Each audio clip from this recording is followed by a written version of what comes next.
When we went through Mom's Day together, I preached the opposite of this, what a wife wishes a husband knew about women. And today I reverse it. The Bible says, as the scriptures say, a man leaves his father and mother and is joined to his wife, and the two are united into one. I can't help but every single time I do a wedding, and I didn't plan the messages or the times or the days, it just kind of coincided with Martin and Marissa getting married the other day. And getting to do their wedding, I'm always awestruck by the same thing. The differences between men and women at a wedding. It just never fails. The ladies are all sitting around awing and oohing, and the men are all sitting around wondering when it's going to be time to eat.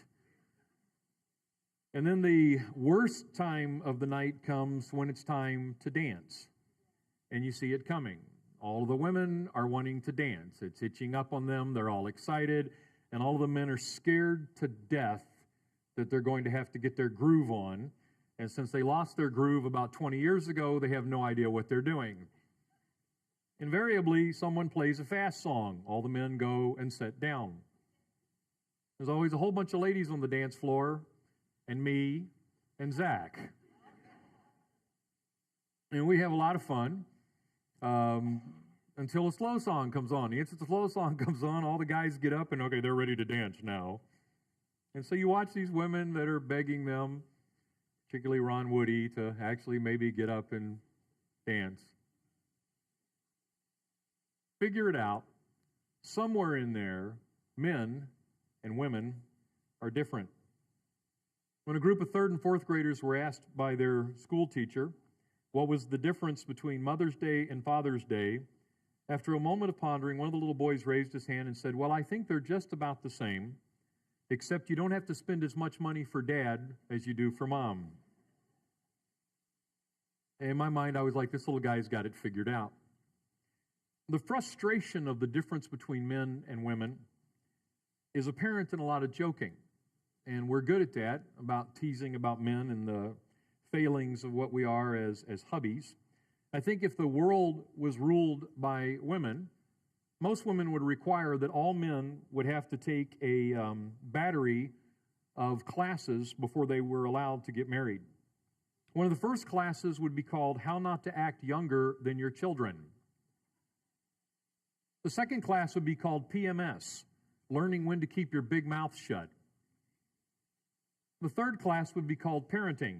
It doesn't end with conception.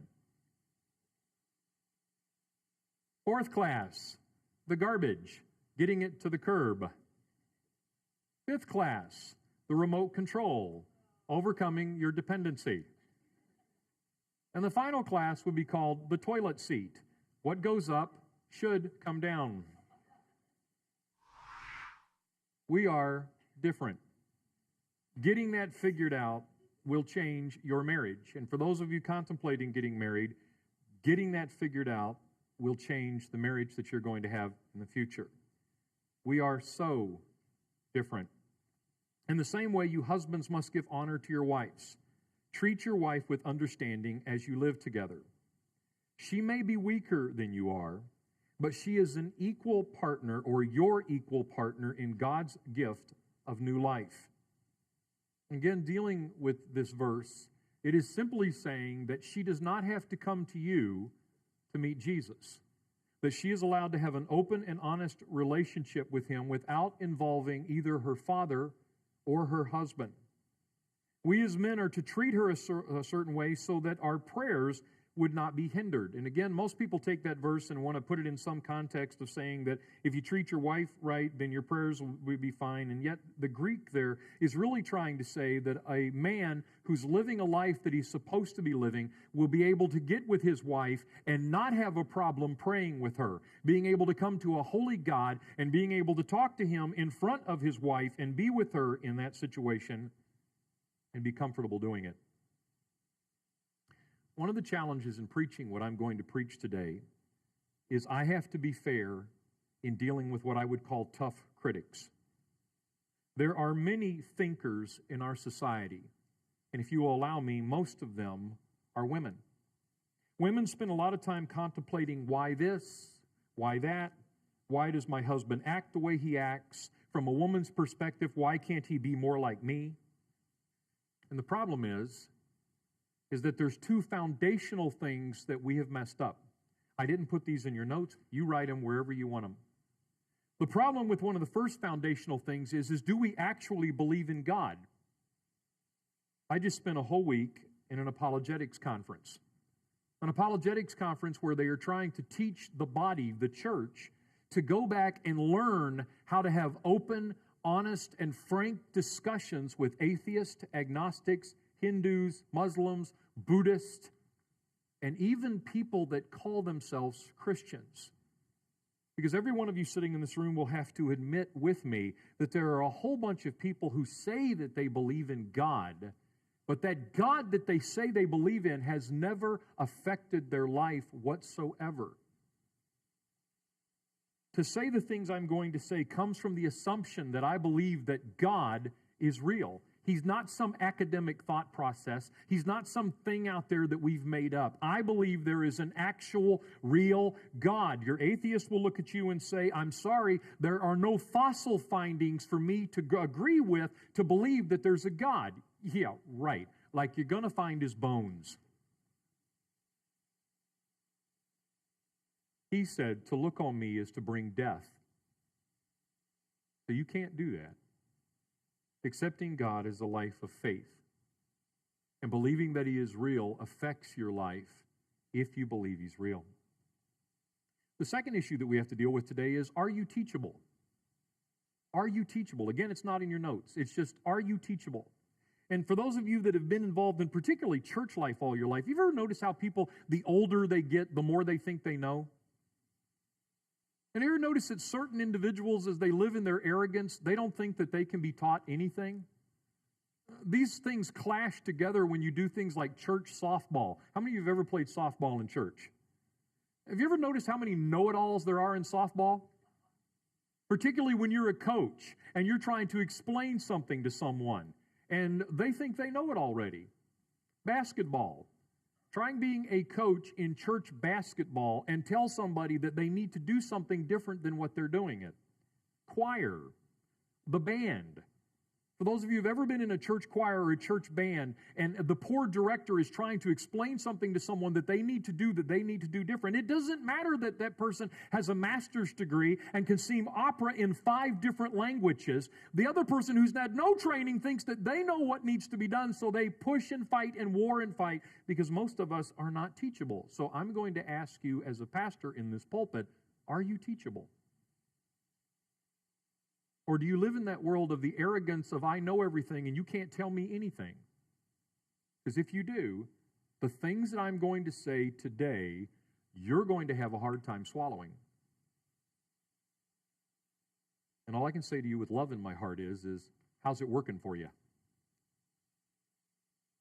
Because most of our relationships and most of our marriages are very difficult. So when I look at you and say that we're different, the first big area that pops up is men could care less about being loved and much more about being respected. Men could care less about being loved and much more about being respected. God taught that in Scripture. So again, I say, each man must love his wife as he loves himself. It's natural, if you're going to do it in the natural world, it's natural to go, and the wife must love her husband. That would be the natural thought. But God, understanding people, didn't say it that way. He said each man must love his wife as he loves himself, and the wife must respect her husband. We have a course here at Oakwood that we teach called Love and Respect. I advise every single one of you to take it. And if you're contemplating getting married, I really advise you to take it. In the class, we talk about the difference of what a woman needs and what a man needs. And our problem is we go from the perception of what we think. So if you're a woman and you think I need love, you think everyone needs love. And so showing love to someone is what you think ought to be done. If you're a man and there's a need in you for respect, you think everyone ought to get respect, and that's the way it ought to be done. Therefore, everything should work fine because you're showing people respect. So you try to respect your wife, she tries to love you, and it doesn't work because you two are feeding something that is the opposite of what you are. Case in point, every man in this room will understand what I'm getting ready to say, and every woman in this room will think I'm stupid. When I was in the 9th grade, in gym, a guy slapped me. I am 54 years old. I never got to slap him back. About every 5 years, a thing surfaces in me. If I could just go back and hit him, I would be so happy. Women sitting here right now are what? You're an idiot. You're still living with that after 40-something years? Uh-huh. And every man sitting here is going, oh, yeah, drop the dog. They took my wallet. They ripped it all apart. They drove down the road throwing it out the windows. I had to go get all my pictures, my money, and everything else that they got rid of. I wasn't old enough for a driver's license at that time, so I didn't have one. But I had to deal with the humility of walking down the road and picking all that up. That is still in my system. About every 5 years it comes back up. I'd love to go to Amarillo, Texas and find him. I'm a man. Hit me now, sucker. My wife would be going, Frank, shut up. And yet every guy in this room relates to me. Laura Schlesinger wrote a book that every woman in this room ought to read. It's called The Proper Care and Feeding of Husbands. If you didn't write it down, write it down. If you're thinking about getting married, ladies, read this book, The Proper Care and Feeding of Husbands. It'll put you heads above everyone else. It'll put you in a position to deal with the man that God has given to you because we're different. And if you're sitting in this room right now going, oh, for crying out loud, we have a guy up here teaching people about how women ought to treat men, reading verses written from a guy named Paul, who everyone's already proven he was a male chauvinistic pig. And I've heard about Pastor Frank. He's probably a male chauvinistic pig too. So if you don't believe Jesus or Paul or Frank, go home and do the respect test. Now, this involves a lady sitting down with a piece of paper. It's going to be a short piece of paper. And writing on it the things that you respect about your husband. It might take you a few hours to figure out what you actually respect, but figure it out. After you get it done, you got to wait quite a few weeks to do this because you got to give him time to forget what I said in the sermon, okay? For some of you ladies, that'll be tomorrow, but that's okay. Give him time to forget. And then just walk up to him while he's sitting in the room, take the remote control away from him so he'll listen to you for a minute, look him in the face and say, honey, I've been thinking about you all day. And I've been thinking about the things that I respect about you. And I just want to tell you how much I really respect you. And then walk off. Don't tell him what you respect. He's going to sit in that chair and go, because he's going to want to know what you respect about him, because in his brain, he thinks you don't respect him. So to hear that you remotely might respect something about him, he's going to want to know what it is. When he finally gets you someplace in the house to ask, tell him what it is you respect about him. I've watched this done, and I've read every test case after test case after test case where marriage after marriage after marriage got fixed because a wife was willing to say, I'm going to respect him. Respecting a man pushes a button inside of him that makes him want to serve you. And you can sit in this room right now and you can go, you know, I just don't buy that. Are you teachable? Because if not, you're arrogant. And again, with love, is what you're doing working? Or are you living in that world of that vicious cycle of I'm not going to respect him because he doesn't show me love? And he says, I'm not going to love you because you don't show me respect. And every single one of us have heard the old thing that somebody in the house has got to do it first. But we're in this battle of I'm not doing it. That's going to be you. You're going to have to do it first because I'm always the one that says I'm sorry. And somehow we as Christians have forgotten that little thing in the Bible. You remember the thing that says we're supposed to take up our crosses and follow Christ? You remember that? How many of you have heard that? Take up your cross and follow him. See, we have interpreted that. We've morphed that into take up your cross and teach Sunday school. Take up your cross and show up early at the church and make breakfast. Take up your cross and be the person that takes the offering or sets the stuff up. And yet that verse has nothing to do with those service things. Take up your cross and follow me is a picture of a person picking up something that they don't want to pick up and then following God. And so, ladies, he looks at you and says, pick up your cross and respect a person that you don't want to respect.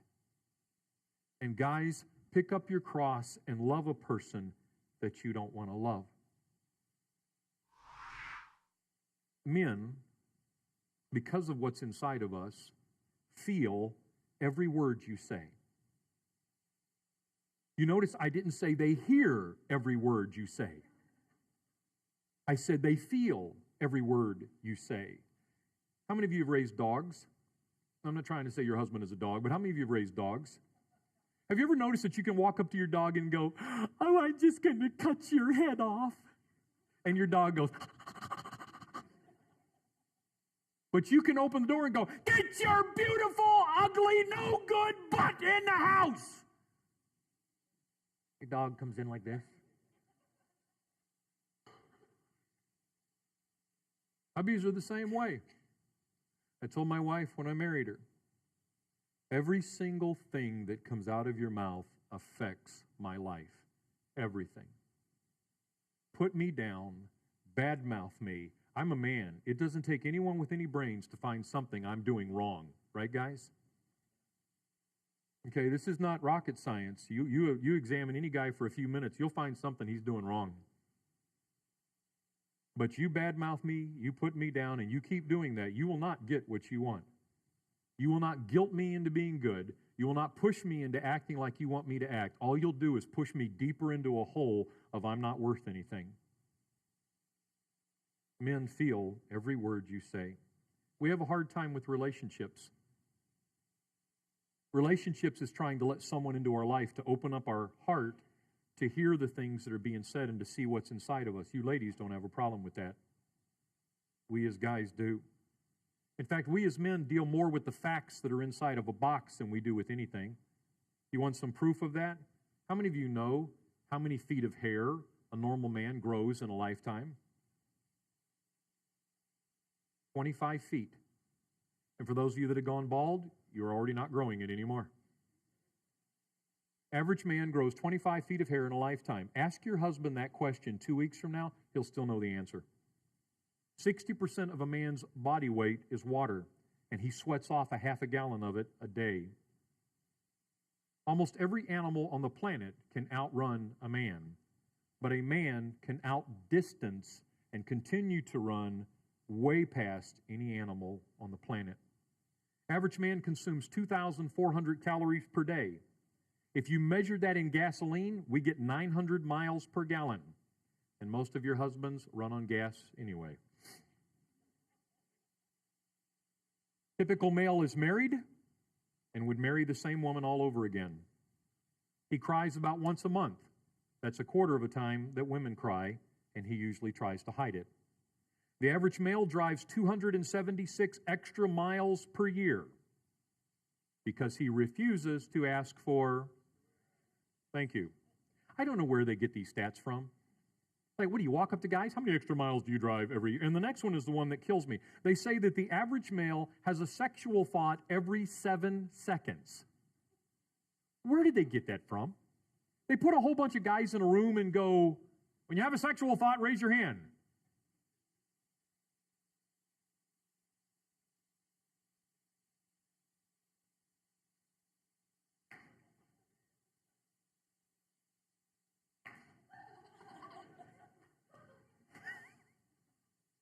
I wasn't tested. They said the average male is 7. They never tested me, so I, maybe you were one of them in it, so we'll need to talk. Men snore more, fight more, change their minds more. Their blood is redder. Their daylight vision is superior. Their skin is thicker. Their vocal cords are longer. The metabolic rate inside of them is higher. More men are left-handed. They age earlier, but wrinkle later. Thank God. Immunity against disease is weaker in a man's body. And because men are wired the way they are, they will find something about the facts I just shared to brag on later. Why? Because your next point is there, men gain self-worth from achievement. The Bible says, and God blessed them and said, be fruitful and multiply, fill the earth and govern it. Reign over the fish in the sea, the birds in the sky, and all the animals that scurry. The only animal that scurries is a cat. It says, all the animals that scurry along the ground. God told me to do that. Because of that, it is how I say I love you. I tell my wife and my family I love them by serving them. If you as a lady have not gotten that figured out, you will never be happy with men. Because we are serve-oriented, and that's the way we say, I love you. Men are more visual-oriented than women. Women tend to be more auditory, which means men experience life through their eyes, and women experience life through hearing. That's why women can be affected by, oh, baby. And you say that to me, and I'll slap you. Men are affected by sight. Please listen. Men are affected by sight. That's why men walk around in great big baggy shorts, and women don't wear enough clothing in our society today to fill up an envelope. Because men are affected by this, and women are affected by this. We have lost intimacy. If you were with us when we preached this about women, I'm reading the same verse I read then. You can find this verse in any other translation. This is the mildest form I could find this verse in.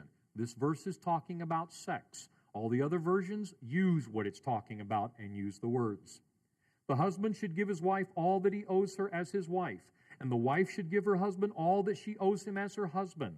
The wife does not have full rights over her own body. Her husband shares them. And the husband does not have full rights over his own body. His wife shares them. Does everyone understand? God said this, I didn't.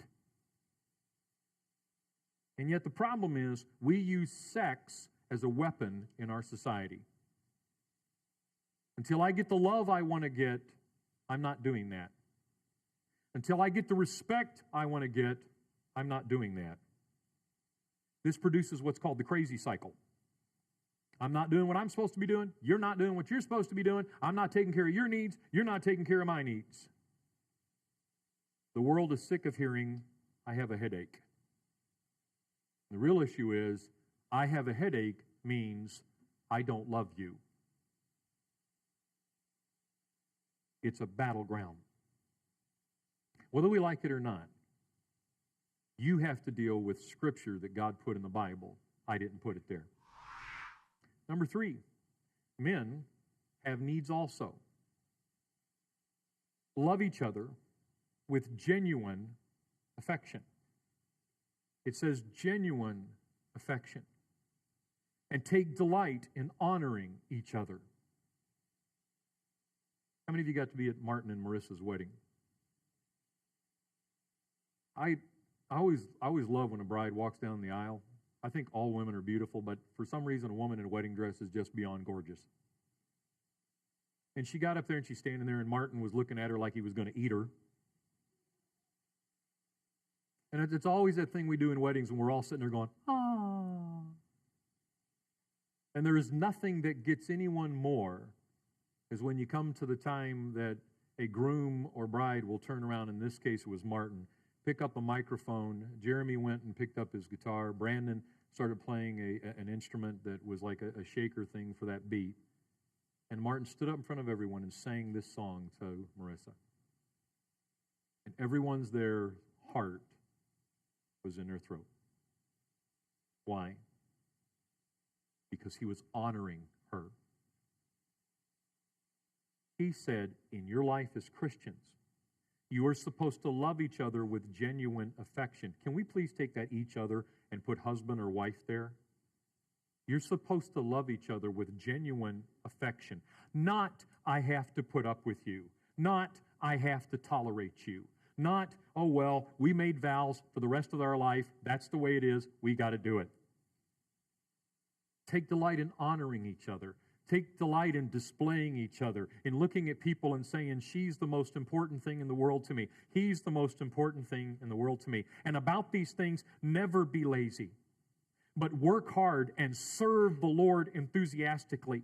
That's not talking about church work. That's talking about doing what he just said. Serve the Lord enthusiastically, rejoicing in our confident hope. Circle the word hope in your notes, please.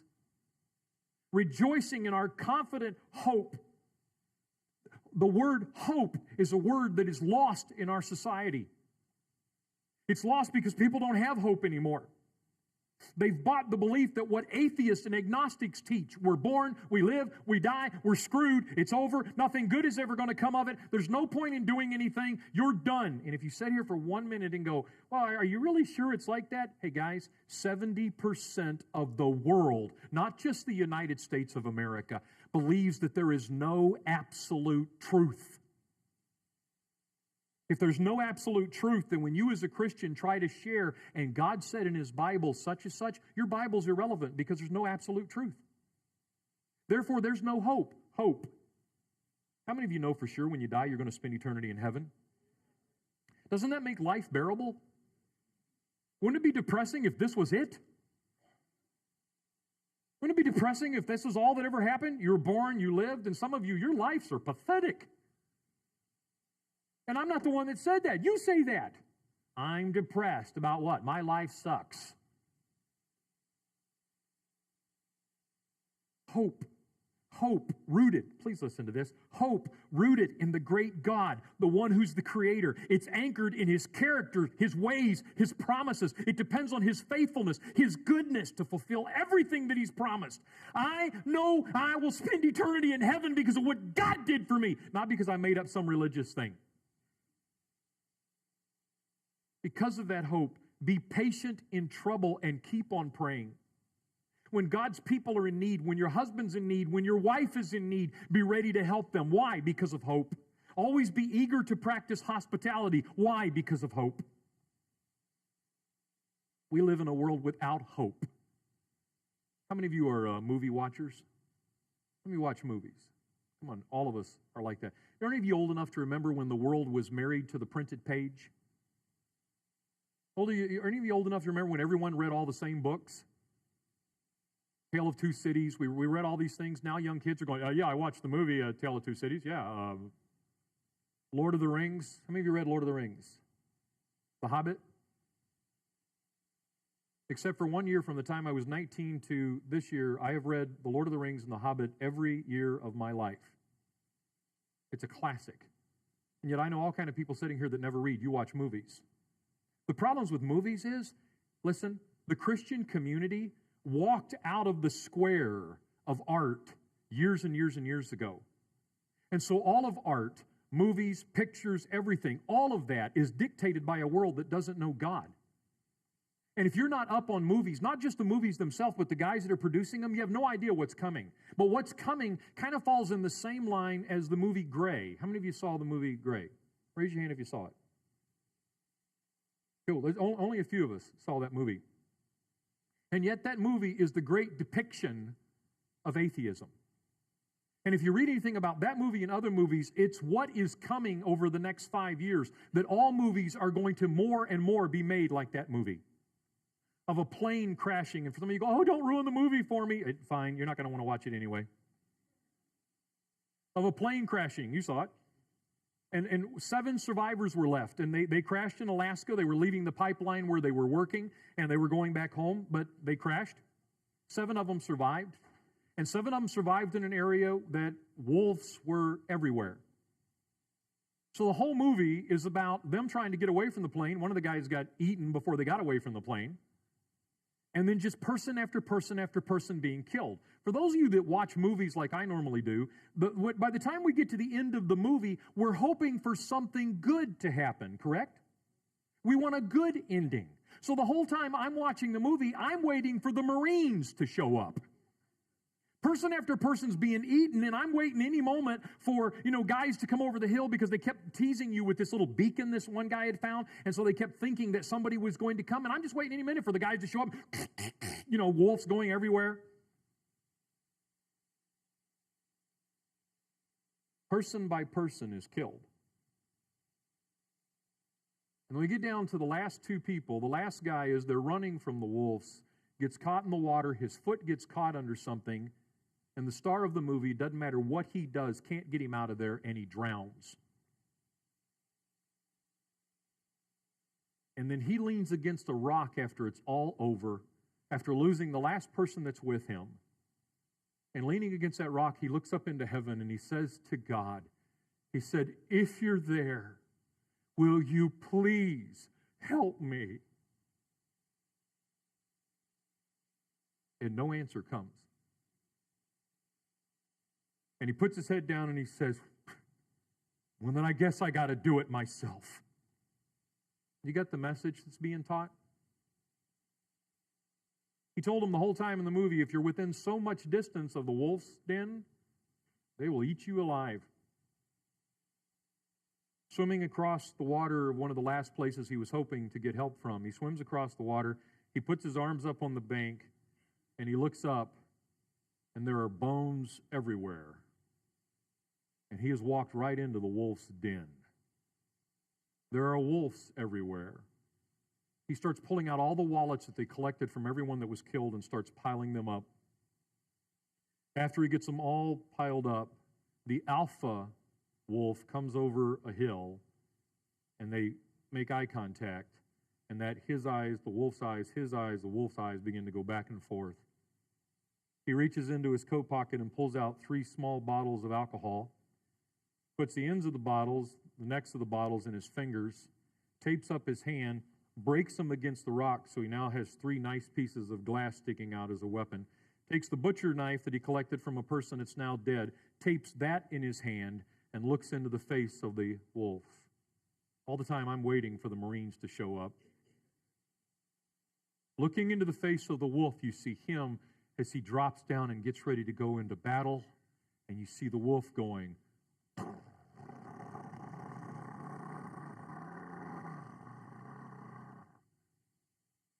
And the movie's over.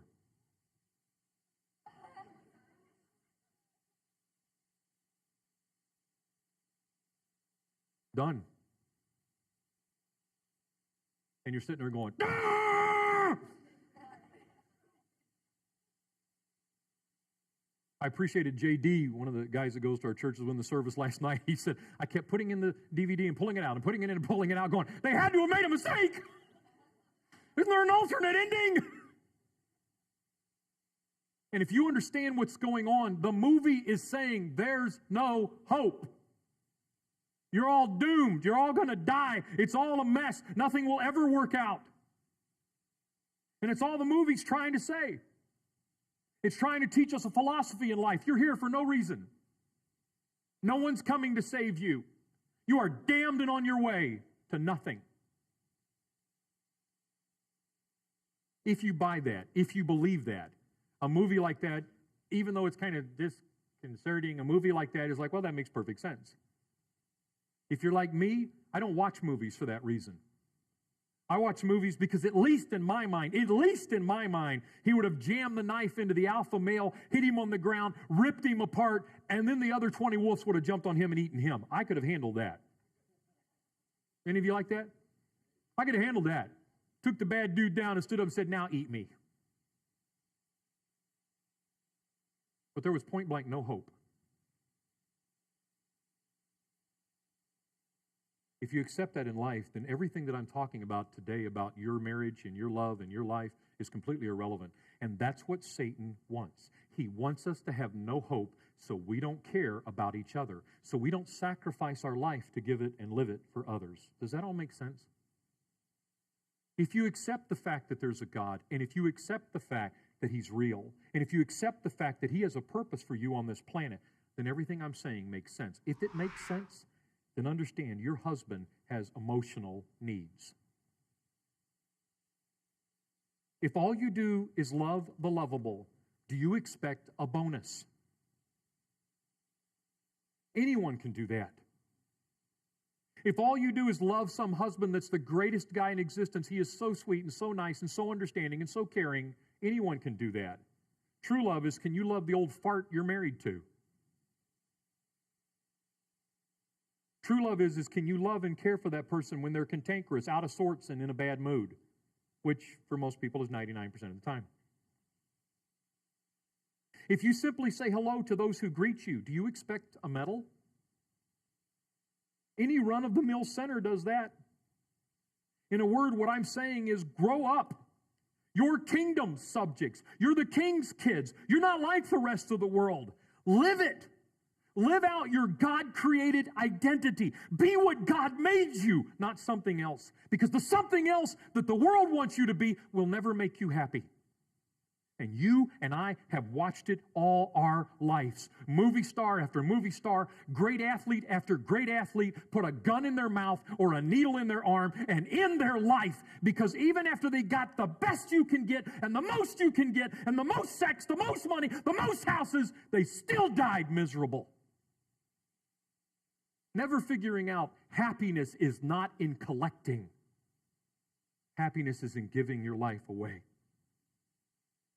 He said, understand the guy that you're married to is an emotional person and has needs. That's so easy for women. They're more open. Real men have real emotions. They just don't want anyone to see it. Women see feelings and behavior as the same. They act on their feelings. If they're angry, they behave that way. If they're excited, they act that way. Behavior is an open window to a woman's soul. Most men aren't that way. They want to hide their emotions. And I'm not saying all of them are that way, but most are. They embrace the philosophy that we are men of steel. We don't cry. We're always in control of our emotions. How many real men does it take to change a light bulb? 0. Real men are not afraid of the dark. Therefore, they don't change light bulbs. Amen, guys? Thank you. Real men are only afraid of 2 things, women and cats. Right, guys? Thank you. Appreciate the support. The instant you figure out that all of that is just a facade, all that is a guy trying to grow up in a world and figure out what it means to be a man when most guys in this society, their daddy never taught them what it is to be a man.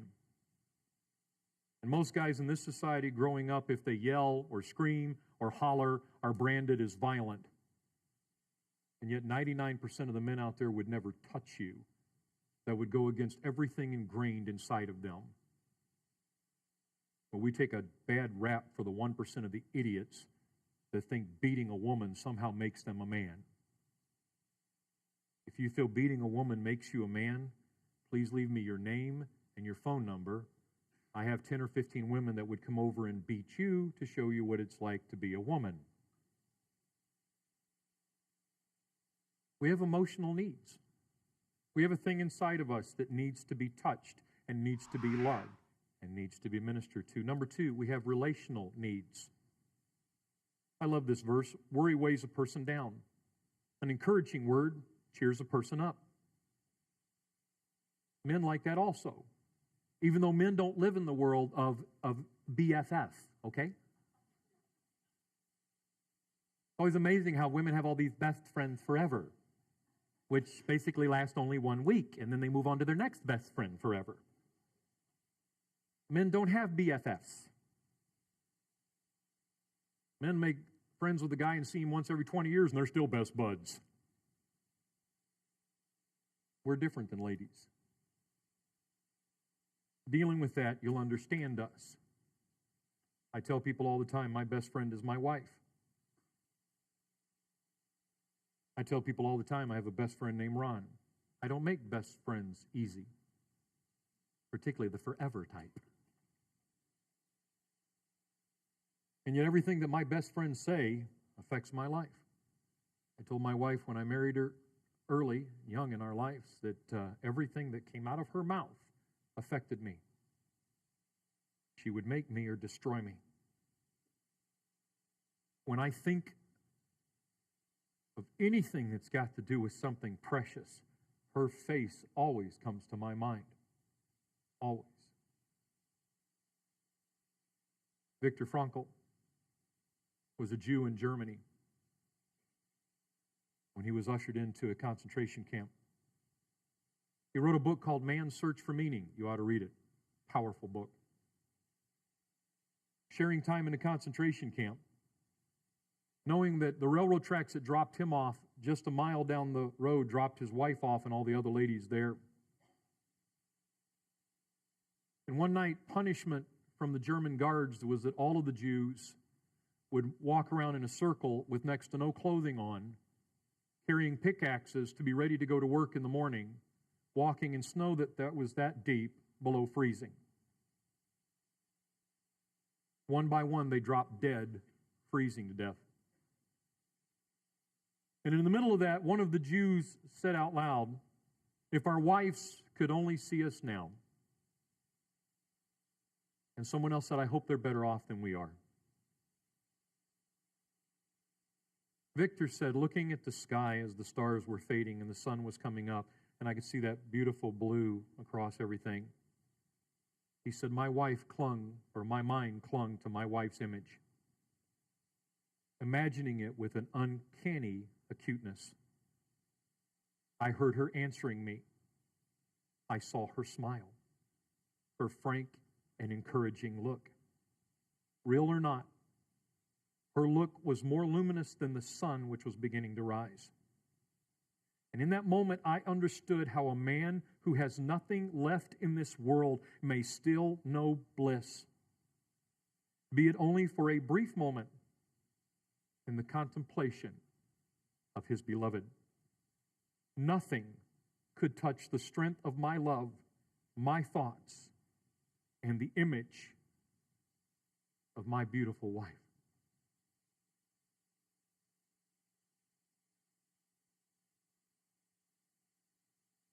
While I was telling that story, every man sitting in this room that is married or seriously engaged to a young woman was not thinking of Victor or the image of Victor's wife. He was thinking of himself and his own wife. Victor, when the war was over, was released from prison. In freezing cold, walked the railroad tracks down to the next stop, only to find out that his wife was one of 6 million people that were put in ovens and burned. And he lost the love of his life. Men are relational. They just don't want to let it out. Thirdly, men have spiritual needs. Beloved, I pray that in all respects you may prosper and be in good health, just as your soul prospers. The question we ask men all the time is, what do you do? And men say, I'm a carpenter, a dentist, a plumber, a doctor, a police officer, a salesman, a pastor. That's kind of like asking, who am I? And it's the wrong question. The correct question is, where am I in relation to God Himself? Where am I? Men, please listen to me. Where am I in relation to God Himself? And the instant you say that to a guy jumps into the man-driven, task-driven, oriented world of work, and he wants to jump up and say, okay. What do I have to do for God to be what I'm supposed to be? And that's not the answer. That thing in man that says, I got to do something, serve something to show my love is not what I'm asking. What I want from you as a man is a guy that is willing to lean his head on the bosom of our God and have an intimate, close relationship with the Lord, not a fact-finding mission. Not a, I have to do this for God to be happy with me. Just a, I want to hold and have a relationship with God. To illustrate this to you, how many of you gentlemen in this room have ever been drug into a chick flick by your wife or girlfriend? How many guys have ever watched a chick flick? Okay. The last good one that my wife got me on was called The Notebook. See, new? I know it. See? Okay, you ready? How many of you in this room have seen the movie The Notebook? Shh, I'm not asking that. This is my sermon. You be quiet. How many of you have seen the movie The Notebook? Okay, now, did you catch that? Because when people saw the gray, it was so pathetic in destructive mechanisms to our life because our lives don't want to ever match that. Whereas something like The Notebook, that's what we want our life to match. That's why we watch those things. We watched it at home because I'm still a man and she's not dragging me into a movie theater to watch a chick flick. Sorry, dear. It's based on a novel by Nicholas Sparks. I don't cry at a lot of movies, but I cried at the end of this one. The movie begins with an old man named that we know as James Garner. The movie is called Duke.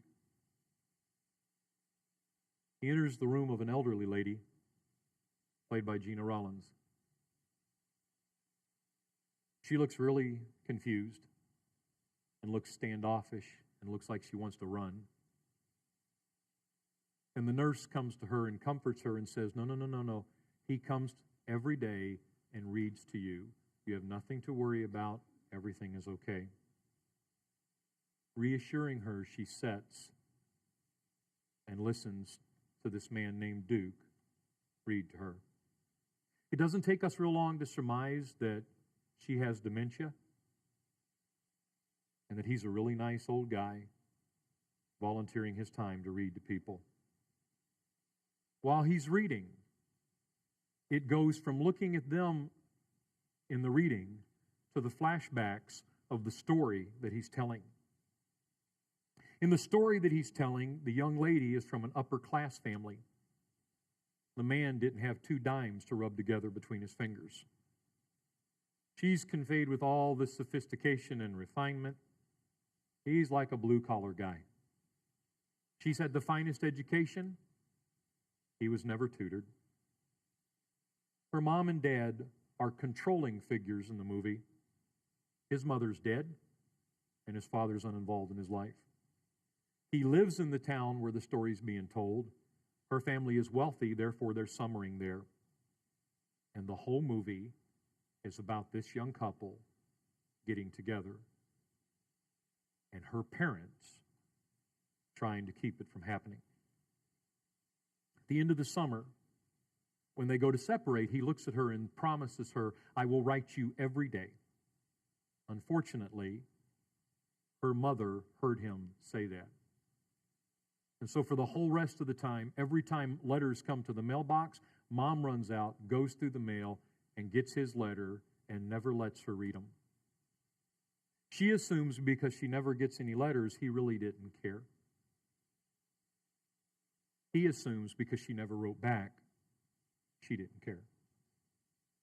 In the middle of all of that, she meets someone else. He goes off to World War II, and they're separated. As these flashbacks continue, finally, in the middle of all of that, the two of them get together. And I don't know where, but for me, it was 3/4 of the way through the movie. But you, wherever it was, somewhere in the movie, you realized he wasn't a nice old guy sitting there reading a story to her. The couple was him, and the lady was her. And your heart breaks even more. As the story continues, they're sitting in a room. Beautiful music is playing. fact, it's the music that every romantic rendezvous they ever had, that music was involved in it. There's a beautiful flower on the table. There's a beautiful meal. And somewhere in the middle of all of this, she looks up at him and says, "That is the most beautiful story I have ever heard." And as she says it, cognition, knowing, washes over her face, and she looks into the eyes of her husband. And she knows it's her hubby. She looks at him and says, "Is this our story?" He said, "Yes, it is." He said, "How much time do we have?" He said, "Last time it was 5 minutes." Being a great mom, she said, "How's our children?" He said, "They visited you today." He said, "Would you tell them I love them?" She said, "I will." Her head leaned back as she listened to the music. She looked into the face of the man she loved and said, "Will you please dance with me?" They stood up on that floor, and he took her into his arms. In his face was every ounce of feeling and desire and love that he could have for this woman.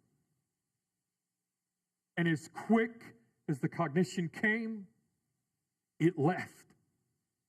And in the middle of him holding her and finally having the woman that knows him again, it went away, and she screams and hollers and pushes him away from her and becomes hysterical. And as she goes into these hysterics, he backs up into the wall, bites down into his knuckle, and starts sobbing as attendants and nurses run in to give her a shot, to sedate her, to calm her down, to get her back to where she was. And all he can do is sob. Because my heart broke. Because all I could think about was how I could stand living life if that ever happened to my wife. I asked myself later on, sitting in my office, do I have enough love in my heart that I would walk into the same building every day and read the same story to a woman, hoping that her mind and heart would look into my face and know me one more time? And all of a sudden, what movies do to us got to me. All of a sudden, I realized that James Garner was not telling Duke's story. James Garner was telling our story. But James Garner was not playing me, Frank. James Garner was playing God. And that God, ever since He made you and made me, has been doing everything in His power to woo us to Him. He has told the story over and over and over and over again. I love you with all my heart. Just come to me, please. And over and over and over again, we have those moments where our eyes open up and we realize we're looking at God. And there's a thing in us that chooses to fall into His arms or chooses to say no. And when we say no, it rips everything apart and everything out of Him. But I will guarantee you tomorrow He will be back reading the same story again. Because He loves you with a love that goes beyond anything we understand and anything we know. And He wants to reach you so bad. Fall into His arms. I kind of feel like that old hymn where it talks about I'm prone to wander. And I have to say, God, open my eyes so I can see you again. That makes sense to everybody? Got it? Good. Let's go to the Lord together.